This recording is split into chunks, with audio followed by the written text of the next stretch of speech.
Hebrew పత్రికలో నుంచి చాలా విషయాలు నేర్చుకుంటూ ముందుకు వెళ్తా ఉన్నాం. అందులో 2వ అధ్యాయము 9 నుండి 13 వచనాలు మనం ధ్యానం చేస్తూ 13 వచనానికి మొత్తం 18 వచనాలు, 18 వచనాన్ని 2 భాగాలు చేసి 9 నుండి 13 వచనాలు ఒక భాగము, 13 నుండి 18 వచనాలు ఒక భాగం చేస్తున్నాం. అయితే 9 నుండి 13 వచనాన్ని 3 సబ్ పాయింట్లు చేసి 3 పాయింట్లలో ఒక పాయింట్ మాత్రమే మనం నేర్చుకున్నాం. ఆ ఒక పాయింట్ ఏంటంటే ఏంటి ఈ 18 వచనానికి కలిగినటువంటి పేరంటే యేసుక్రీస్తు శ్రమ పొందినందున దేవదూతల కంటే ఎంత మాత్రము తక్కువ వాడు కాదు అనే అంశంలో ఎలా ఆయన ఎందుకు శ్రమలు పొందాలి అనే విషయాన్ని నేర్చుకున్నాం. ఎందుకు శ్రమలు పొందాలనుకున్నాం? దేవుని వాక్యం మనం పోయిన వారం నేర్చుకున్నాం. ఎందుకు ఆయనకి యేసుక్రీస్తు ప్రభువు దేవుడు కనుక దేవుడైతే ఆయనకి ఎందుకు శ్రమ రావాల్సి వచ్చింది, అసలు శ్రమలు పడడానికి కారణం ఏంటి అనే విషయాన్ని మనం నేర్చుకుంటూ చాలా విషయాలు నేర్చుకున్నాం. ఇంచుమించుగా 1:05 నేర్చుకున్నాం. అందులో ఎందుకు శ్రమ పడాల్సి వచ్చింది అంటే రాబో లోకంలోకి మనము ఆయనతో పాటు నివసించాలి అంటే ఖచ్చితంగా ఈ భూమి మీద శ్రమ అవసరం. అది ఎందుకు, ఎలా అనేది నేను ఆల్రెడీ మీకు వివరించుకుంటూ వెళ్తున్నాను. ఎందుకు శ్రమ పడాల్సి వచ్చింది అనే విషయాన్ని చాలా విషయాలు చెప్పాను. ఆయన ఎందుకు శ్రమ పడాల్సి వచ్చింది? మానవులు చేసినటువంటి అవిధేయత వల్ల ఈ భూమి మీదకి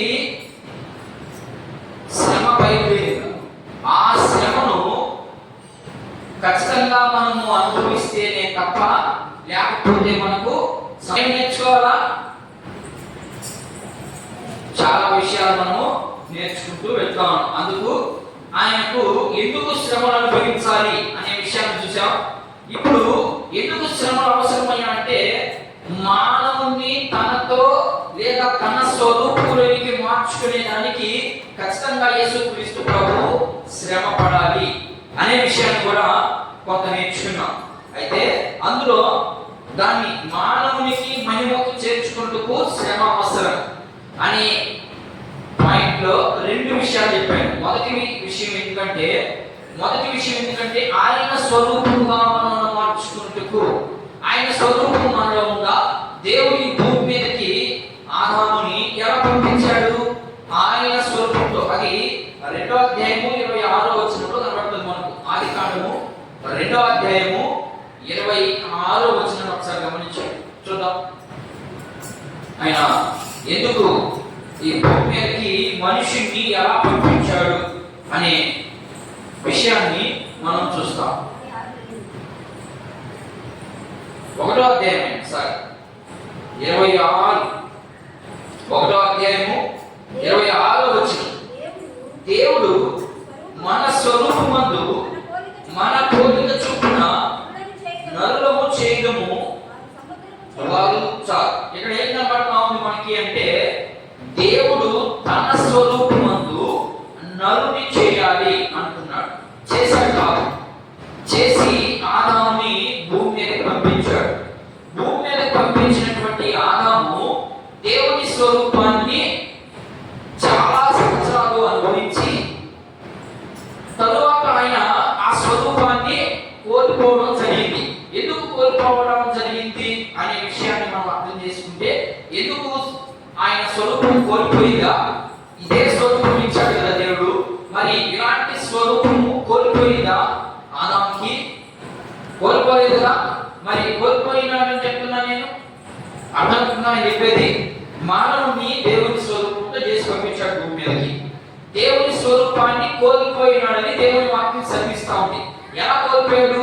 అన్ని మానవ శరీరంలో ఉన్నటువంటి ప్రతి అవయవము ఉంది. మరి ఎందుకు కోల్పోయాడు మనిషి అనేది మనం అర్థం చేసుకుంటే ఆయన స్వభావాన్ని కోల్పోయాడు. ఎవరి స్వభావాన్ని? ఆదాము దేవుని స్వభావాన్ని కోల్పోయాడని దేవుని వాక్యం సెలవిస్తా ఉంది. అది ఎక్కడో మనం కొంత గమనిద్దాం. ఆదికాండము 3వ అధ్యాయం ఆదికాండము 3వ అధ్యాయం చూద్దాం, కొన్ని వచనాలు చూద్దాం. 7వ వచనం కాంచి చదువుమా. ఆదికాండము 3వ అధ్యాయం. ఎందుకు కోల్పోవడం జరిగింది? అప్పుడు వారిద్దరి కన్నులు తెరవ. ఎవరు వాళ్ళిద్దరు అంటే ఆదాము అవ్వ. వారు తాము దిగంబరులమని తెలుసుకుని అంజూరపు ఆకులు పుట్టి తనకు కచ్చడములుగా చేసుకుని చల్లకుండా ఆదామును అతని భార్యయు తోటలో సంచరించుచున్న దేవుడైన యెహోవా ఎదుటికి రాకుండా తోట చెట్ల మధ్యను దాగుకొనగా దేవుడైన యెహోవా ఆదామును పిలిచి, నువ్వు ఎక్కడున్నావని. అందుకతడు, తోటలో నీ స్వరము విన్నప్పుడు. ఇక్కడ ఏం చెప్తున్నాడంటే, నేను అప్పుడు దాకా దేవుని స్వరము వినలేదా? ఆదాము అప్పుడు దాకా వింటున్నాడు కదా, మరి ఇప్పుడు మాత్రమే నేను దిగంబరిని అని చెప్తున్నాడు. అంటే ఏమైపోయింది? ఆయన స్వరూపాన్ని కోల్పోవడం జరిగింది. ఇదంతా ఎందుకు జరిగింది అంటే, దేవుని మాట అవిధేయత చెందాడు కాబట్టి, తినొద్దు అన్నదాన్ని తిన్నాడు కాబట్టి, చేయొద్దు అన్నదాన్ని చేశాడు కాబట్టి ఆయన స్వరూపాన్ని పోగొట్టేసుకున్నాడు. ఎవరి స్వరూపాన్ని? దేవుని స్వరూపాన్ని పోగొట్టుకున్నాడు. ఆ స్వరూపము పోయింది కాబట్టి దేవుని ప్రణాళిక ఏంటి? నా స్వరూపముతో ప్రతిదాన్ని యాలాలి, ప్రతిదానికి అధికారిగా ఉండాలి మానవుడు అనే ఉద్దేశంతో దేవుడు తయారు చేసి పంపిస్తే, ఇప్పుడు ఏం చేశాడు?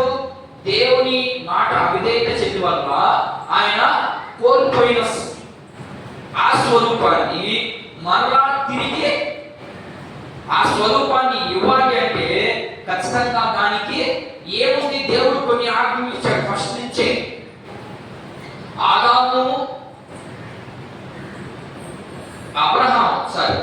అబ్రహాము మొదలుకొని కొన్ని కండిషన్స్ ఇచ్చాడు. దేవునికి అవిధేయత చేస్తే లేదా పాపం చేస్తే, దేవునికి విరోధిగా ఉంటే దానికి ప్రాయశ్చిత్తం చెల్లించడానికి రక్త తర్పణాన్ని అర్పించడం జరిగింది.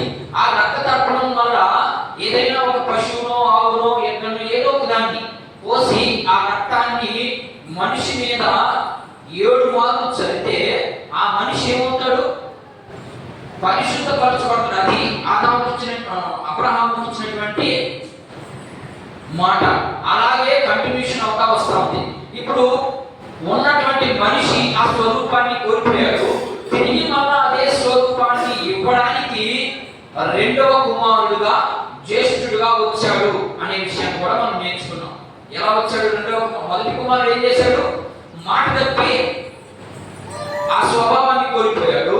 ఇప్పుడు రెండవ కుమారుడుగా ఈ భూమి మీదకి వచ్చి అదే స్వరూపాన్ని మనకి ఇవ్వడానికి ప్రభు ఈ భూమి మీదకి మానవ శరీరాన్ని ధరించుకొని వచ్చాడు కాబట్టి ఖచ్చితంగా శ్రమ అనుభవిస్తే తప్పక, లేకపోతే కోల్పోయినటువంటి స్వరూపము మరలా మన యొద్దకు రాదు అనే విషయాన్ని తెలియపరిచేదానికి దేవదూతలతో పోల్చి మాట్లాడుతూ ఉన్నాడు. దేవదూతల కంటే ఆయన ఏమి తక్కువ వ్యక్తి కాదు అనే విషయాన్ని తెలియపరుస్తా ఉన్నాడు. ఇది అక్కడ జరిగినటువంటి సంభాషణ. స్వరూపం పోయింది, ఆ స్వరూపాన్ని మరలా తిరిగి తెచ్చుకునేదానికి యేసుక్రీస్తు ప్రభు శ్రమలు అవసరము అనే విషయాన్ని మనం తెలుసుకున్నాం. అందులో రెండో విషయానిగా, ఎందుకు ఆయన స్వరూపము గలవాడగుటకు మాత్రమే ఆయన శ్రమను అనుభవించవలసి వచ్చింది. ఇప్పుడు చదువుతానే ఎబ్రీయులకు రాసినటువంటి పత్రిక 2వ అధ్యాయము 9వ వచనం నుంచి 11 వచనాలు ఈరోజు మనం కంప్లీట్ చేసుకున్నాం. మీకు ముందుగా మీకు అర్థమయ్యేదని చెప్పాను. చదివా 9వ వచనం. దేవుని కృప వలన ఆయన ప్రతి మనిషి కొరకు మరణము అనుభవించినట్లు దేవదూతల కంటే కొంచెం తక్కువ వాడిగా చేయబడిన యేసు మరణము పొందినందున మహిమా ప్రభావములతో కిరీటమును ధరించి వానిగా ఆయన చూచుచున్నాం.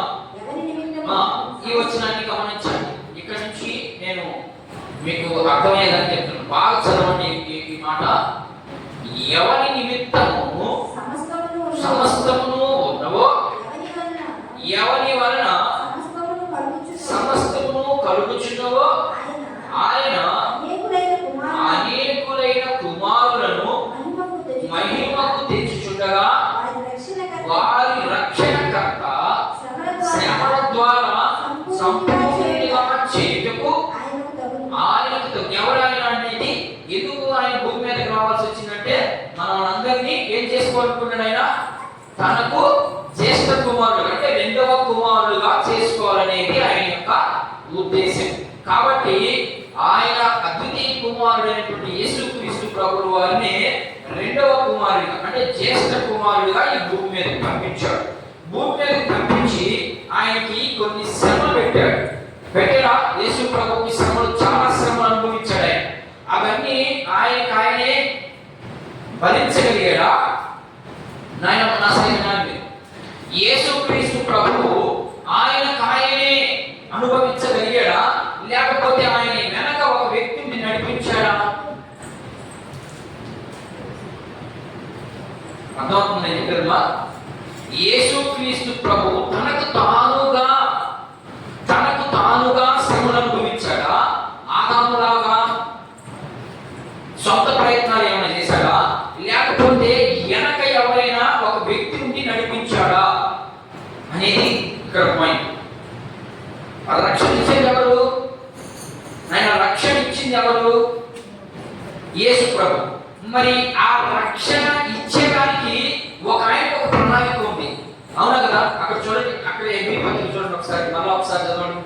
మీరు చదివేటప్పుడే అర్థం చేసుకోవాలి ఎన్ని మాటలు కనిపిస్తున్నాయి ఇక్కడ అనేది మీరు అర్థం చేసుకోవాలి. ఏం చదువుతున్నాయి? ఎవరి నిమిత్తము సమస్తము ఉన్నవో, ఎవరి వలన సమస్తము కలుగుచున్నవో ఆయన అనేకులైన కుమారులను మహిమకు తెచ్చుచుండగా వారి రక్షణకర్త ఎవరైనా తండ్రి అయినా దేవుడైనా అర్థం చేసుకోవాలి. రక్షణ ఇచ్చింది ఎవరు? యేసుక్రీస్తు ప్రభు. ఆ రక్షణ ఇచ్చేదానికి భూమి మీద పంపించిన కర్త ఎవరు? తండ్రి అయిన దేవుడు. ఇది అర్థం చేసుకోవాల్సినటువంటి మాట. చాలా మంది యేసు ప్రభువే తనకు తానే మంచిదే, ఆయన దేవుడు కాబట్టి తనకు తానే అర్పించుకోగలడు. కానీ వీటన్నిటినీ ఆల్రెడీ ఒక వ్యక్తిని పంపిస్తే ఆ వ్యక్తి ఏమైపోయాడు? దేవునికి విరోధైపోయాడు. ఇప్పుడు రెండవ వ్యక్తిని కూడా ఫ్రీగా వదిలేస్తే, ఆజ్ఞ లేకపోతే, కండిషన్ పెట్టకపోతే ఎక్కడ విధేయత చెందుతాడు అని యేసు ప్రభుకి కండిషన్ పెట్టి పంపించాడు. పెట్టాడా? యేసు ప్రభుకి కండిషన్ పెట్టాడా? ధర్మశాస్త్రం ఉందా? ఖచ్చితంగా ధర్మశాస్త్రాన్ని నెరవేర్చిన వాడు మాత్రమే దేవుని కుమారుడు, లేకపోతే దేవుని బిడ్డ అవ్వడు. ఆదాము దేవుని కుమారుడా లేకపోతే ఇంకెవరైనా కుమారుడా? ఆదాము దేవుని ద్వారా ఎలా బయటకు వచ్చాడు? మట్టితో చేయబడ్డాడు. అది భూ సంబంధమైనటువంటి వ్యక్తి కాబట్టి భూ సంబంధంగా మారిపోయాడు. ఇప్పుడు ఆత్మ సంబంధమైనటువంటి మనిషి భూమి మీదకి వచ్చాడు. ఇప్పుడు అనేకుల్ని ఆత్మ సంబంధులుగా చేయాలనేది ఆయన ఉద్దేశం. కాబట్టి ఆయనకి శ్రమ అవసరము అనే విషయాన్ని తెలియపరుస్తా ఉన్నాడు. చూడండి, రక్షణ కర్త శ్రమల ద్వారా సంపూర్ణునిగా చేయటకు ఆయనకు మాత్రమే తగును. ఎవరికి కుదరదు. అంటే ఆదాము కుదరలేదు, నాయకులు కుదరలేదు, అధికారులు కుదరలేదు. చాలా మంది వచ్చారు కదా యేసు ప్రభు కంటే ముందు, వాళ్ళందరికీ కుదరలేదు. కాబట్టి ఇప్పుడు స్వయంగా యేసుక్రీస్తు ప్రభువుని పంపించాడు. ఆయనే శ్రమను అనుభవించాడు. ఇక్కడ రెండు విషయాలు ఉన్నాయి. శ్రమను అనుభవించాలంటే రెండు విషయాలు ఉన్నాయి. ఆ రెండు విషయాలు ఏంటంటే తిరిగి పోయినటువంటి స్వరూపాన్ని మరలా మనకు తిరిగి తెచ్చుటకు, తిరిగి తెచ్చినటువంటి ఆ మనిషి ఇప్పుడు రోమాపత్రిక 8వ అధ్యాయం, రోమాపత్రిక 8వ అధ్యాయం 29వ వచనాన్ని 30వ వచనాన్ని ఒకసారి గమనిద్దాం. ఎందుకనగా తన కుమారుడు అనేక సహోదరులలో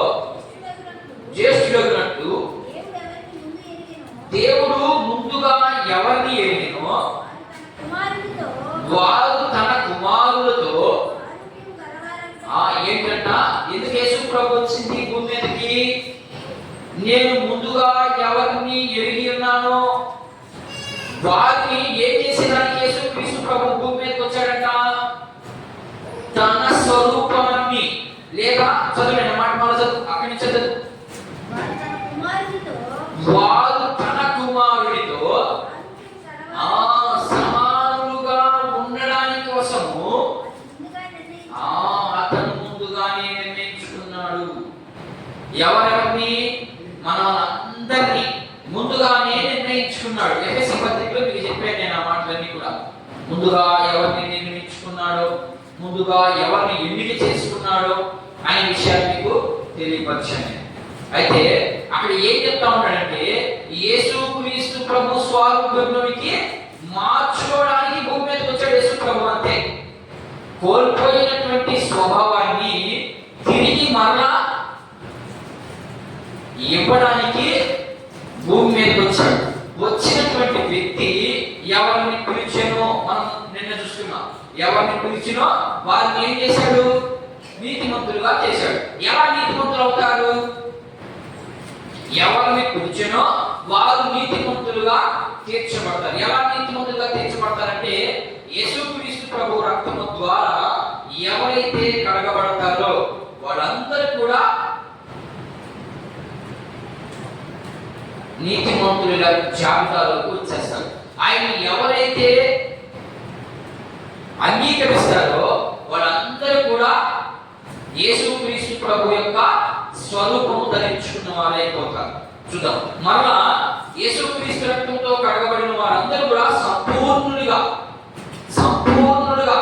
ఒక్క ముక్కలుగా కాదు, కొద్దిగా కాదు, తక్కువగా కాదు, పూర్తిగా మనలో ఉన్నటువంటి ప్రతి దాన్ని కూడా తీసివేసేదానికంటే సంపూర్ణంగా, అంటే పూర్తిగా తీసివేయటకు ఈ భూమి మీదకి వచ్చాడు. వచ్చినటువంటి పూర్తిగా పోయినటువంటి మనం మరలా ఒకరోజు యేసు ప్రభుని ఎదుర్కోవడానికి ఈ యొక్క భూమి మీద నుండి పైకి వెళ్ళబోతాం. ఆయనతో మహిమ పొందడానికి మనకందరికీ అవకాశం ఉంది అనే విషయాన్ని కూడా తెలియపరుస్తా ఉన్నాడు. ఇక్కడ తెస్సలోనికీయులకు రాసినటువంటి 2వ పత్రిక చూద్దాం. మహిమని ఎలా పొందుకుంటాం మనం? ఎంతమందిని అయితే పిలిచారో పిలిచినటువంటి వాళ్ళందరూ కూడా నీతిమంతులు అవుతారు. నీతిమంతులైన అందరూ కూడా మహిమను పొందుకుంటారు. ఆ మహిమను ఎలా పొందుకుంటారు అనేది చూపిస్తా ఉన్నాడు అక్కడ. చూడండి, 2వ అధ్యాయం 13-14 వచ్చిన చదువునే. ప్రభువు వలన ప్రేమింపబడిన సహోదరులారా, ఆత్మ మిమ్ములను పరిశుద్ధపరచుట వలన మీరు సత్యమును నమ్ముట వలన రక్షణ పొందుటకు దేవుడు ఆది నుండి మిమ్మల్ని ఏర్పరచుకున్నాడు. ఏంటంట? దేవుడు ఆది నుండి మిమ్మల్ని ఏర్పరచుకుని ఉన్నాడు. ఎందుకు మా చదువు కనుక మేము మిమ్మల్ని బట్టి దేవునికి కృతజ్ఞతాస్తుతులు చెల్లింపబద్ధులమై ఉన్నాము. మీరిలాగ రక్షించబడి మన ప్రభువైన యేసుక్రీస్తు యొక్క ఏంటి కారణమయ్యా అంటే, ఇది కారణం. యేసుక్రీస్తు ప్రభు ఈ భూమి మీద ఎందుకు రావాలి అంటే కారణాలు చూపిస్తా ఉన్నాడు. తెస్సలోనిక సంఘానికి లెటర్ రాస్తూ, ఇదిగో విశ్వాసులారా, మీరు అనుకుంటున్నారేమో మీకు శ్రమ వస్తున్నాయి, కష్టం వస్తుంది, ఈ లోకంలో జీవించలేనటువంటి పరిస్థితులు ఉన్నాయి, అన్ని ఎదురవుతా ఉన్నాయి, వాటి నుండి మేము జయించలేకపోతున్నాం. కనుక మేము యేసు ప్రభు దగ్గరికి ఎందుకులే, వద్దులే, పనికి వెళ్తే బాగుండు, లేకపోతే ఇంకో దగ్గరికి వెళ్ళిపోతే బాగుండు, లేకపోతే ఇంకొక దగ్గరికి వెళ్తే బాగుండు అని అనుకుంటున్నారేమో. లేదు, మీకు ఎందుకు శ్రమలు వస్తున్నాయి, మీకు ఎందుకు కష్టాలు వస్తున్నాయి అంటే మిమ్మల్ని పరిశుద్ధపరిచేయడానికి మాత్రమే శ్రమలు. అర్థమైందా? మనకి శ్రమ ఎందుకు వస్తుంది, కష్టం ఎందుకు వస్తుంది, కారణాలు ఇక్కడ చూపిస్తా ఉన్నాడు. యేసు ప్రభువే శ్రమలు అనుభవించాడు. ఎందుకు అనుభవించాల్సి వచ్చిందో నేను 3వ విషయంలో చూపిస్తాను. మీకు శ్రమ వస్తుంది కాబట్టి మీరు అవిధేయులుగా వెనక్కి వెళ్ళబాకండి. అర్థమైందా? ఆదివారం చర్చి అక్కడ మీకు శ్రమ వచ్చిందా, కష్టం వచ్చిందా, మీరు వెనక్కి వెళ్ళకండి, దేవుని సన్నిధిలో గడపండి. ఆ శ్రమలు మీకు ఎందుకు వస్తున్నాయంటే మీరు సంపూర్ణంగా ఆత్మకు లోబడాలని, దేవుని వాక్యానికి విధేయత చెందాలని మీకు శ్రమ పెడుతున్నా నేను. యేసు ప్రభుకే పెట్టా, మరి మీకు కూడా వస్తాయి.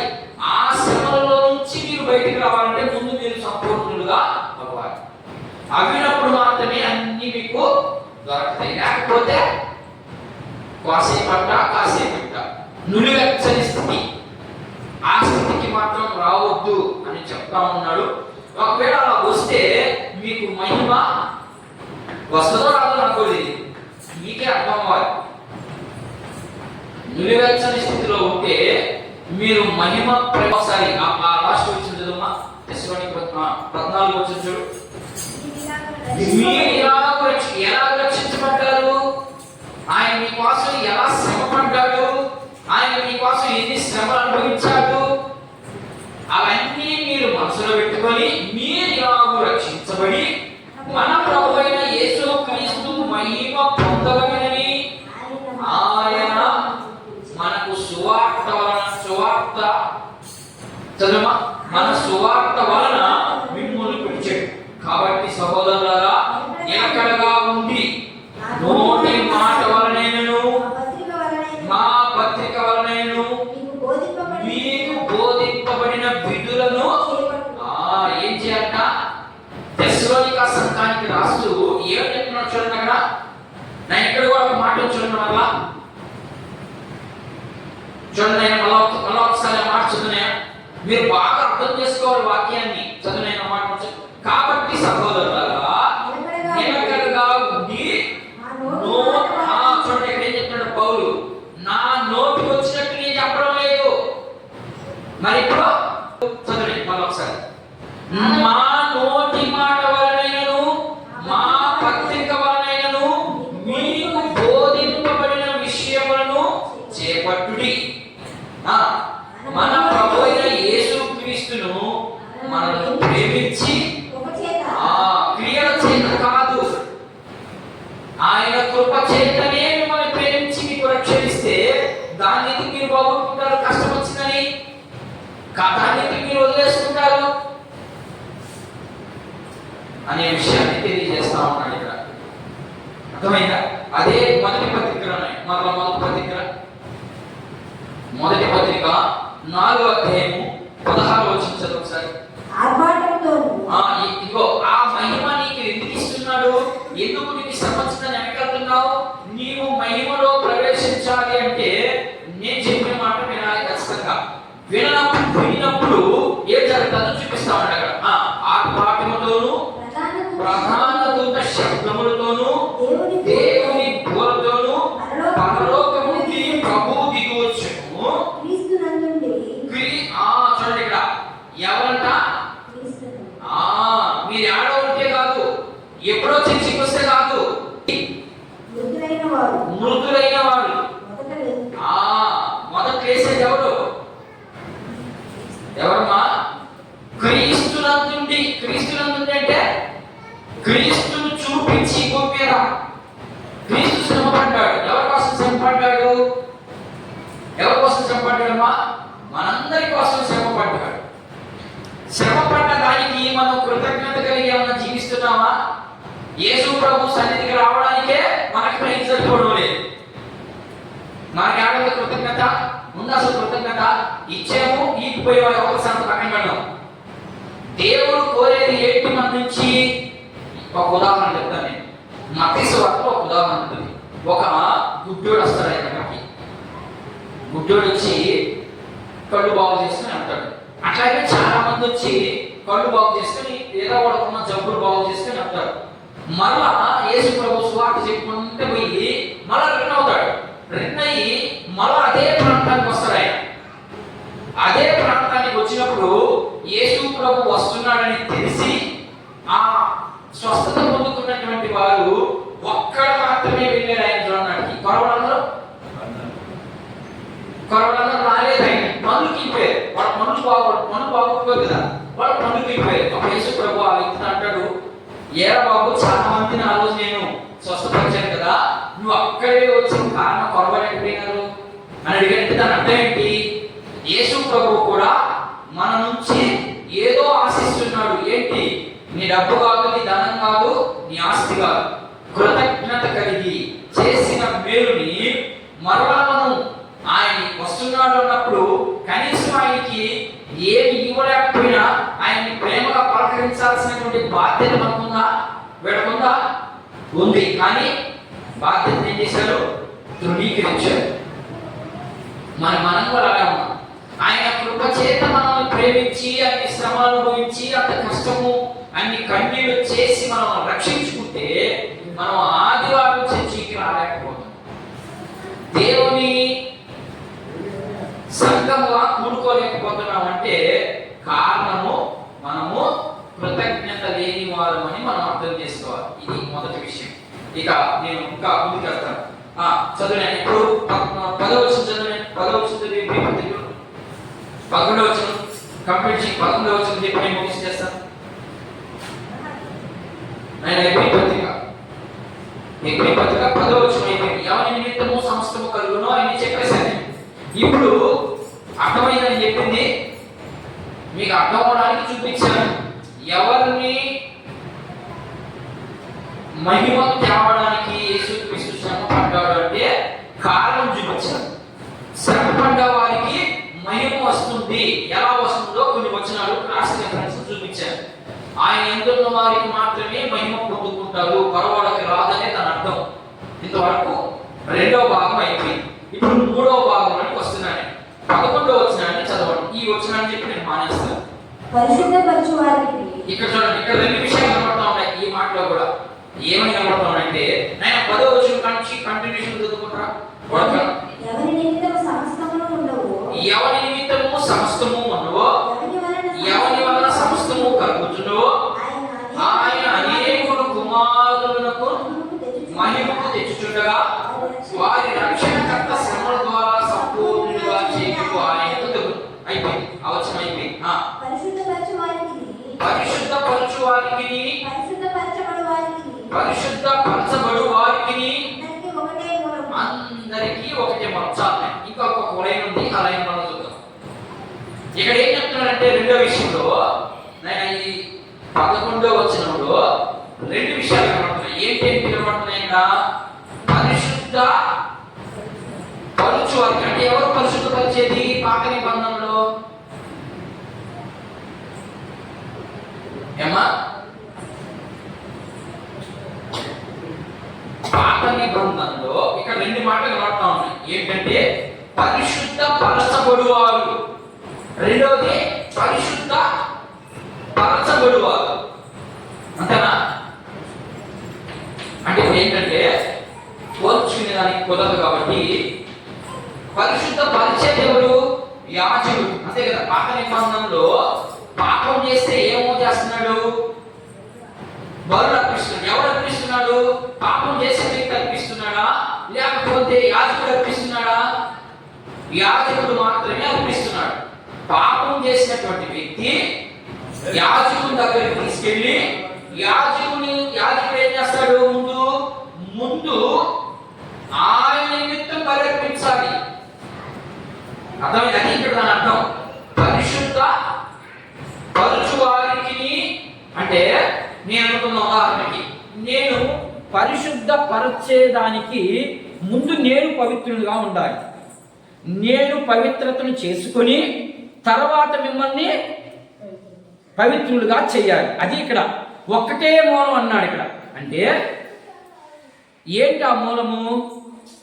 ఒకటే మూలం అన్నాడు. కింద చదువు అమాట చదువు. పరిశుద్ధ పరచువారికి అందరికీ ఒకటే మూలం. కారణం ఏంటంట? ఒకటే మూలం అన్నాడు. ఏంటి ఆ మూలం అంటే ఖచ్చితంగా రక్త తర్పణ జరగాల్సిందే. అంటే మీకు అర్థమయ్యే భాషలో చెప్తాను. మిమ్మల్ని పరిశుద్ధపరచబడాలి అంటే ముందు నేను రక్త తర్పణ చేయాలి. ఒకటి. నేను మిమ్మల్ని పరిశుద్ధపరచాలంటే రక్తం చిందించాలి.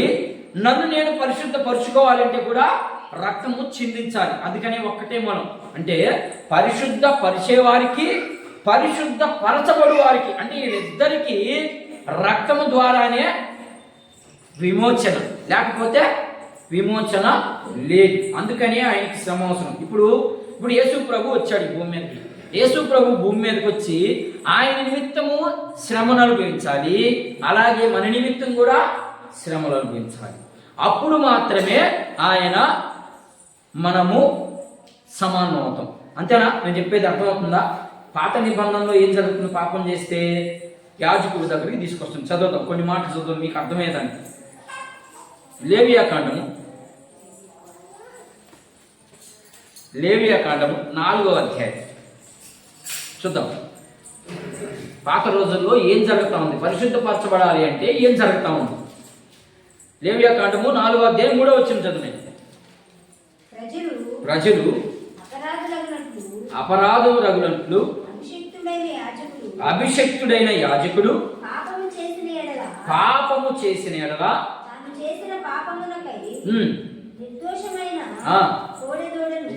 ఏం చేయాలంటే, యాజకుడు ఏం చేయాలంటే ముందు కోడెదూడను చదువునండి.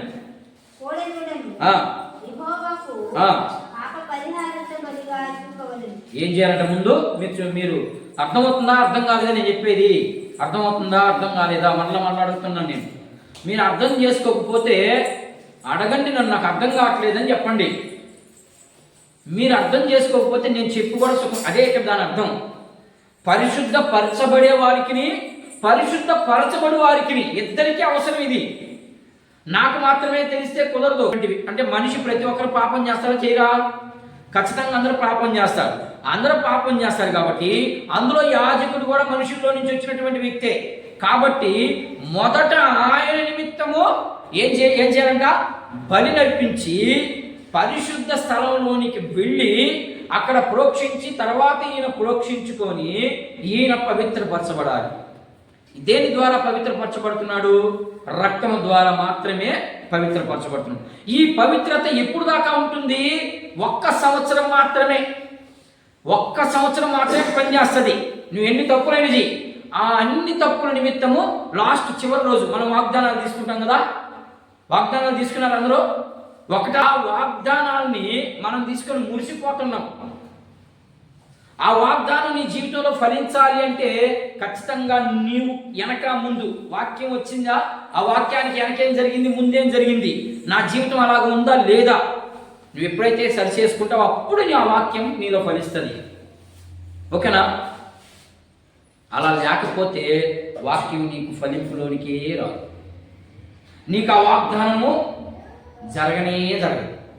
సంవత్సరానికి ఒకసారి వచ్చి నాకు ఈ వాగ్దానం ఫలించింది అంటే అది దేవుని మహాకృప అంతే. మనం ఏం చేయలేం దాన్ని. ప్రేమించేవాడెవడు? వాగ్దానం చేసిన వాడెవడు? నమ్మదగిన వ్యక్తి. ఆయనకి నీకు ఎంత లింక్ ఉందో, ఎంత సంబంధం ఉందో మాకు తెలియదు, అందుకని ఫలించింది. నువ్వు వాక్యానుసారమైనటువంటి జీవితం నీలో ఫలించాలి అంటే ఖచ్చితంగా నువ్వు దేవునితో సత్సంబంధాలు కలిగి ఉంటేనే అది ఫలిస్తుంది. లేకపోతే ఫలింపులోనికి రాదు ఆ వాక్యం. వాగ్దానాలు అందరూ వచ్చి తీసేసుకున్నాం, దానివల్ల ప్రయోజనాలు ఏమి ఉండవు. తీసుకొని నీ మనసులో పెట్టుకోవాల్సింది ఆ మంచి వాక్యం వచ్చిందని, అంతే. దానివల్ల ఆ వాక్యం నీలో ఫలించాలంటే చాలా కష్టపడాలి. ఓకే, అదే చూపిస్తున్నాడు ఇక్కడ. పరిశుద్ధ పరచబడి వారికి, పరిశుద్ధ పరచబడి వారికి ఇద్దరికి ఒకటే. మనం ఇద్దరి కోసం రక్తం చిందించాలి. ఇప్పుడు యేసు ప్రభు మన కోసం వచ్చి రక్తం చిందించాడా? చిందించాడు. ముందు ఆయన కోసం చిందించుకోవాలి. రెండు ఆయనే చేశాడు. అది దాని అర్థం ఒకటే. మూలం అంటే కారణం ఒకటే. యేసు ప్రభు కోసము ఖచ్చితంగా ఆయన రక్త తర్పణ చేయాల్సిందే, రక్తాన్ని దారబోయాల్సిందే. అదే రీతిగా సర్వ మానవాళి కోసము కూడా ఆయన రక్తాన్ని చిందించాల్సింది. అందుకు మాత్రమే శ్రమను అనుభవించాడు. ఆ శ్రమ ఎందుకు అనుభవించాడంటే నిన్ను ప్లస్ ఆయన్ని ఇద్దరిని పరిశుద్ధపరుచుకునే దానికి మాత్రమే, ఇద్దరిని నీతిమంతులుగా చేర్చుకునే దానికి మాత్రమే. యేసుప్రభు ఎక్కడ తప్పు చేశాడా? మరి ఆయన నీతిమంతుడు కాదా? ఈ లోకంలో ఎవరున్నారు నీతిమంతుడు? మానవ శరీరంతో వచ్చినటువంటి వ్యక్తి నీతిమంతుడుగా ఉన్నటువంటి జాబితాలో ఒక్కడు నీతిమంతుడు. ఆయనే ప్రభు అయిన యేసుక్రీస్తు. ఇంకెవ్వరు నీతిమంతుడు ఈ భూమి మీద లేడు, రాబోడు. ఆయన తప్ప ఇంకెవ్వరు నీతిమంతుల జాబితాలోకి పోలేము. మరి నీతిమంతుల జాబితాలోకి పోనప్పుడు మనం ఎందుకు చర్చికి రావడం? మనం ఎందుకు దేవుణ్ణి నమ్ముకోవడం? మనం ఎందుకు మన శక్తినంతా దేవుని సన్నిధిలో కుమరీయడం? అంటే నువ్వు ప్రతిరోజు నీతిమంతుడుగా తీర్చబడాలి. అలా తీర్చబడాలంటే దేవునితో నువ్వు ఉండాలి. ఇప్పుడు దేవుని సన్నిధిలో ప్రభుత్వాలు తీసుకుంటావా? అన్నీ ఒప్పేసుకుంటావా? బయటికి పోతామని తప్పు చేయట్లేదా? మరి చేసేస్తున్నావు కదా. మరి దీన్ని పోగొట్టుకోవాలంటే ఏం చేయాలి? నువ్వు మళ్ళీ సాయంకాలం వెళ్ళాలి దేవుని దగ్గరికి. ప్రభువా, అదిగో ప్రభుత్వాలు తీసుకున్న కాడి నుంచి మళ్ళీ నేను ఎన్నో చూడరాని చూశాను, అనరాని అన్నాను, వినరాని విన్నాను. కాబట్టి నేను ఇప్పుడు ఏమైపోయాను? అవిధేయతనైపోయాను. కాబట్టి మరలా నన్ను పరిశుద్ధపరచు ప్రభువా అని నువ్వు ఎప్పుడైతే దేవుని సన్నిధిలో మోకరిస్తావో అప్పుడు నువ్వు అది రక్షణను కొనసాగించడం. అంటే అది రక్షణ వచ్చేసిందని సంకల్పం అనుకుంటే కుదరదు. ఆ రక్షణలో కొనసాగాలి. నువ్వు కొనసాగినప్పుడు మాత్రమే నీవు ఏమవుతావు? మహిమను పొందుకుంటావు యేసు ప్రభుతో కూడా. లేకపోతే మహిమ పొందుకో. లేవెక్కడ చదువునాయి 25 వచనాలు చదవాలి నువ్వు. లేదంటే నేను చదవమంటే నేను చదువుతాను. అప్పుడు మీకు బాగా అర్థమవుతుంది. 4వ అధ్యాయం 3వ వచనం నుంచి 24 వచనాలు చదవాలి. నేను చెప్పిన వాక్యాలు మాత్రమే చదువు. తర్వాత మీరు ఇంటికి వెళ్ళి చదువుకోండి. 7వ వచనం చదువు ఇప్పుడు, లేకపోతే 6వ వచనం చదువు. ఆ యాజకుడు ఆ రక్తములో తన వేలు ముంచి పరిశుద్ధ మందిరం యొక్క అడ్డు తెర ఎదుట, అంటే లోపలికి కాకుండా, చూడండి ఎంత కండిషన్ పెట్టాడు ఆయనకే. మామూలుగా మనల్ని పాపంలో ఉన్నటువంటి వారి మన కోసము ఆయన లోపలికి వెళ్ళాలి, అంతేనా? అడ్డు తెర ఉంది కదమ్మా, యేసు ప్రభు చనిపోయినప్పుడు అడ్డు తెర చినిగిపోయింది కదా. ఆ అడ్డు తెర లోపలికి వెళ్ళాలి అంటే ముందు యాజకుడు ఏం చేయాలంట? చంపినటువంటి ఆయన కోసం తెచ్చుకున్నటువంటి బలియాగాన్ని చంపి అడ్డు తెర దగ్గరికి, అంటే ఇది ఈ అడ్డు తెర అక్కడికి వచ్చి చదివితే ఆయన పాపం పోయింది. ఇప్పుడు ఆయన లోపలికి రావాలి. మనం చేసిన పాపం నిమిత్తము మనము తెచ్చినటువంటి బలిని అర్పించి ఆ రక్తాన్ని తీసుకుని వచ్చి నేను లోపలికి వెళ్తాడు. లోపలికి వెళ్ళి మందసం మీద ప్రోక్షించి ఆ తర్వాత తీసుకొచ్చి నీ మీద ప్రోక్షిస్తాడు. అది దాని అర్థం. అక్కడ చదువు. ఆ రక్తములో కొంచెము 7 మార్లు యెహోవా సన్నిధిని ప్రోక్షించి అప్పుడు యాజకుడు సుగంధ ద్రవ్యముల ధూపవేదిక కొమ్ముల మీద రక్తంలో కొంచెము చమిరి ప్రత్యక్షపు గుడారం యొక్క ద్వారమునొద్దనున్న దహన బలి ఆ కోడి యొక్క రక్త శేషమంతయు పోయవలెను. మరియు అతడు పాప పరిహారార్థపు బలి అయిన ఆ కోడి కొవ్వు అంతయు దాని నుండి తీయవలెను.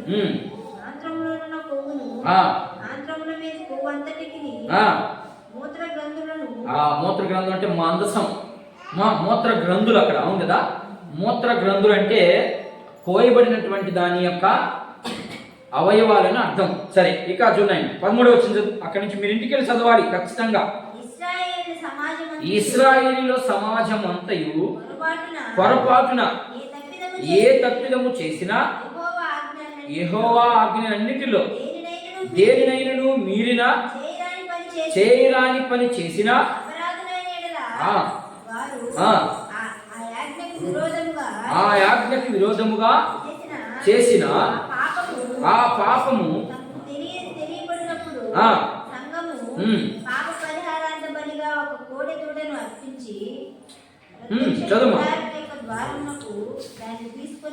ఏం జరుగుతా ఉంది ఇక్కడ? మీరు ఇంటికి చదవండి. ఇదే జరిగింది. ఎవడైనా పాపం చేస్తే ఏం తీసుకురావాలా? రక్తాన్ని రావాలంటే ఏం కావాలా? కోడో ఏదో ఒకటి కావాలి. ఏదో ఒకటి తీసుకొస్తేనే రక్తం వస్తుంది. దాన్ని కోసేటప్పుడు నేను ఆల్రెడీ ప్రాయశ్చిత్తం గురించి మీకు చెప్పుకున్నాను. ప్రాయశ్చిత్తము అంటే మన పాపములు కోడి మీద మోపడం అంతే. కోడిని ఇప్పుడు మనం పొరపాటు చేసామా, ఆ పొరపాటుని కోడి మీద మోపడమే. కోడి మీద మోపితే కోడిలోకి వెళ్ళిపోద్ది మన పాపం. ఇప్పుడు యేసు ప్రభు అంతే కదా, అంతే దాని ఉద్దేశం. ఇప్పుడు యేసు ప్రభు శిలువలో చచ్చిపోయినప్పుడు మన పాపాలన్నీ ఎవరి మీద మోపబడ్డాయి? 12 నుండి 1 గంట వరకు ఏం జరిగింది? తీర్పు జరిగింది. ఆ తీర్పులో ఏం జరిగిందంటే మానవులు చేసిన ప్రతి పాపము ఆయన మీద మోపబడింది. అట్లాగనే ఇప్పుడు ప్రాయశ్చిత్తం చేయడానికి తీసుకొచ్చినటువంటి కోడి మీద ఆయన చెయ్యొస్తాడు. ఎవరు? యాజకుడు.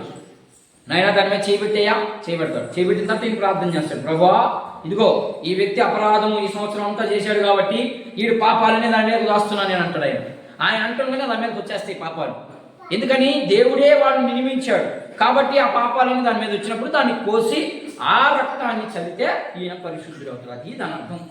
అందుకని ఆయన బలి అర్పించాలి, నీ కోసం నా కోసం కూడా బలి అర్పించాలి. 14వ అధ్యాయం 4వ వచనం. అది అధ్యాయం సంఖ్య లేవియకాండం 14వ అధ్యాయం కొన్ని వచ్చిన తోటలు చదువుతాం. 14:4 యాజకుడు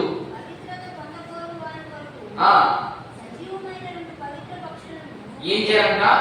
చచ్చిన దాన్ని రాబోదు ఇక్కడికి, గుడ్డిదాన్ని పోషించేది ఎవరు? మీరా సంఘం పోషిస్తుందా లేకపోతే దేవుడు పోషిస్తాడా? దేవుడే పోషిస్తాడు. నువ్వేం సంఘం మీద ఆధారపడేది? సంఘం మీద ఎప్పుడు ఆధారపడకూడదు, దేవుని మీద ఆధారపడితే దేవుడు సంఘాన్ని ప్రేరేపిస్తాడంతే. సంఘంలో ఒక వ్యక్తిని ప్రేరేపించడం చాలు. ఆ వ్యక్తి ప్రేరేపించబడాలి అంటే ఖచ్చితంగా దేవుని ఉద్దేశాలు తెలుసున్నారు ఆ వ్యక్తికి.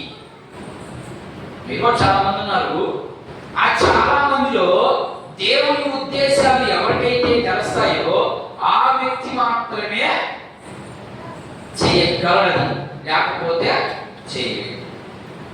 అర్థమవుతుందని చెప్పారమ్మా.